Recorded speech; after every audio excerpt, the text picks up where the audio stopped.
Le colloque des intellectuels juifs de langue française oblige, dans la reprise, le recommencement, la réinvention de cette grande manifestation, oblige à se questionner sur les mutations qui sont intervenues depuis la période de ces grands colloques, quant au statut de l'intellectuel et quant au judaïsme. La question de l'intellectuel est profondément différente de ce qu'elle fut, disons, dans l'histoire du mot elle-même le montre, enfin de Zola à Sartre, dans la tradition française particulièrement, l'intellectuel avait une fonction, un prestige, une fonction de centralité. On se souvient par exemple du mot de Gaulle en mai 68, à propos de Sartre, qui disait « on n'embastille pas ou on n'emprisonne pas Voltaire », c'est-à-dire quelles que soient les considérables différences politiques liées à une situation de très forte tension entre De Gaulle et Sartre, il était hors de question, quels que fussent les délits imputés à Sartre, hors de question d'emprisonner Sartre, de mettre Sartre en prison. Je pense qu'il n'y a rien de tel aujourd'hui. Il n'y a aucun intellectuel dont un président de la République pourrait dire à propos de tel ou tel, on n'emprisonne pas Voltaire.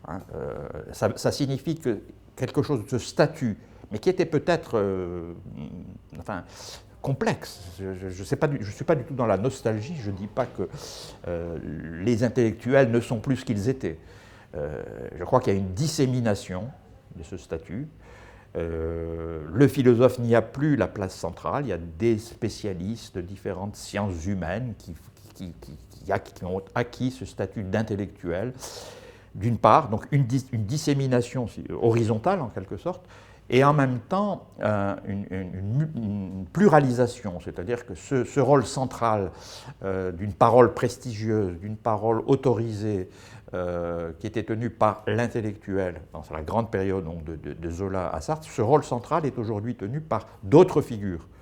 Il y a toujours des intellectuels, il y a toujours des intellectuels qui interviennent, d'autres figures, je ne sais pas, des artistes, des comédiens, des humoristes, des humanitaires. Donc la place est disputée.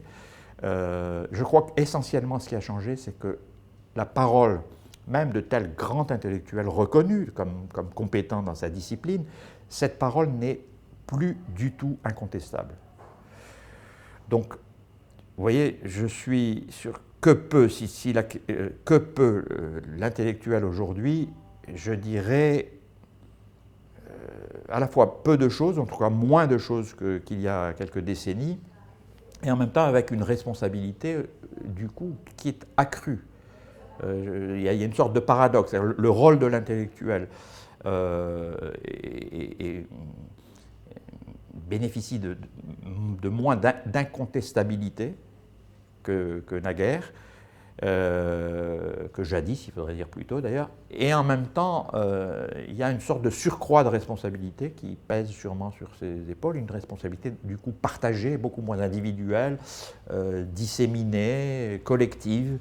Donc, pour dire les choses simplement, l'intellectuel n'est plus ce qu'il fut, c'est incontestable. Pour autant, je crois qu'il y a toujours une fonction de partage, de mise en commun des idées, des opinions, des grandes discussions qui incombent toujours aux intellectuels dans leur large masse. Ils sont beaucoup plus nombreux aussi qu'il y a quelques dizaines d'années.